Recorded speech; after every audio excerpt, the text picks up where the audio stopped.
না ভাই, আমি তো আসলে অনেকদিন ধরে 16 বছর যাবত ন্যাশনাল টিমে খেলি। তারপরেও খেলা ছিল, খেলতে পারতাম, কিন্তু অবসর নিয়ে নিছি।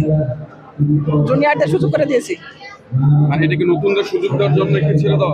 হ্যাঁ, নতুনদের ছেড়ে দেওয়ার জন্য সুযোগ দিয়েছি।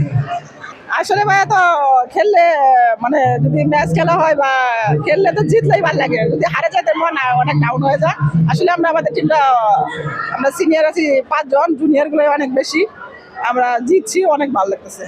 আসলে আমরা অনেক খুশি আছি জিতাতে, টাই ব্রেকারে জিতছি। হ্যাঁ, অনেক মানসিক চাপ কাজ করছিল। স্মৃতি তো পারফরমেন্স অনেক ভালো করছে।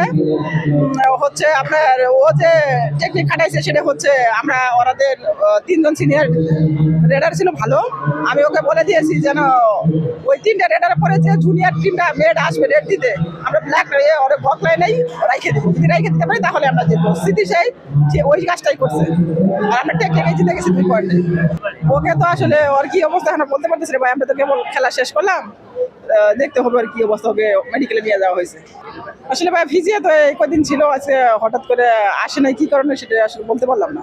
ওদেরকে তো অবশ্যই বলবো, আমরা এত বছর কাবাডি খেলছি, তোমরা ভালোভাবে কাবাডি খেলো, তোমরা ভালো খেললে ভালো জায়গায় চাকরি হবে, তোমরা দেশ বিদেশে খেলবে, দেশের মান সম্মান উজ্জ্বল করবে। যে বাহিনীতে চাকরি হবে সেই বাহিনীর মান উজ্জ্বল হবে।